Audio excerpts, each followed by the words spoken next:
বলুন, বলুন যে আমি আপনার অবৈধ সন্তান। স্যার এসেছিল? ও হ্যাঁ, একজন ভদ্রলোক এসেছিলেন। উনি বুঝি তোর স্যার?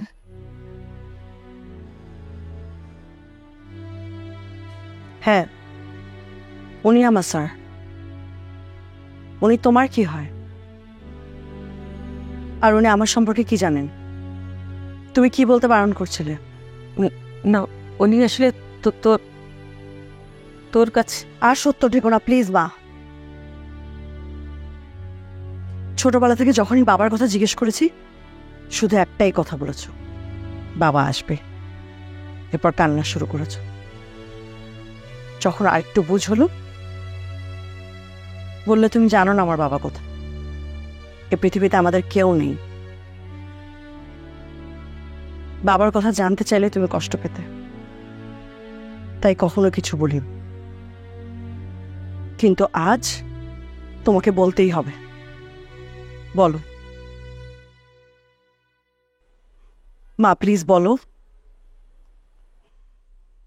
তুমি কি বলবে নাকি আমি চিরদিনের জন্য হারিয়ে যাব?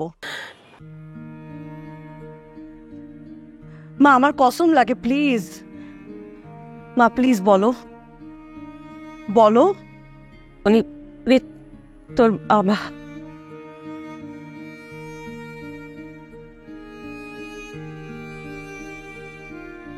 বাবা?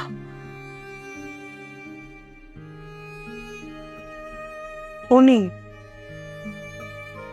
যে মানুষটাকে আমি এত ভালো ভাবতাম, উনি আমার বাবা? আসলে না, মানে আমাকে আর কিছু বোঝাতে এসো না প্লিজ। আমার যা বোঝার আমার বোঝা হয়ে গেছে।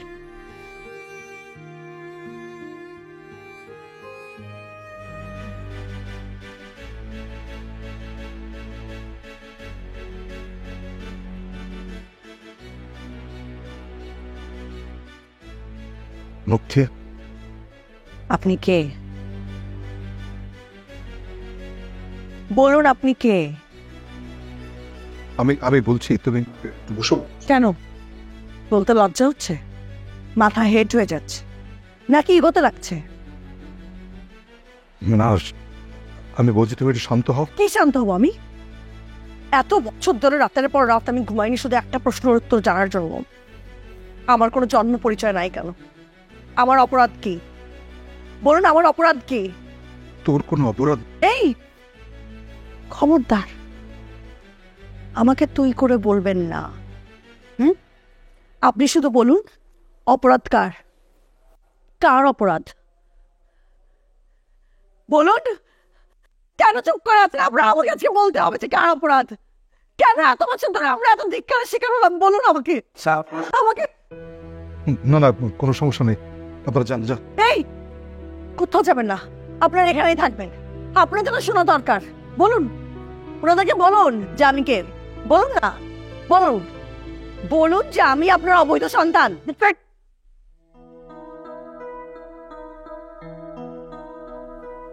পারবে? মারেন, মারেন না, মারেন আমাকে। সাহস নেই, সাহস নেই আমার। আপনার মতো মানুষকে আমার ধিক্কার দেওয়া ছাড়া আর কিছুই করার নেই। আপনাকে আমার ঘৃণা হয়।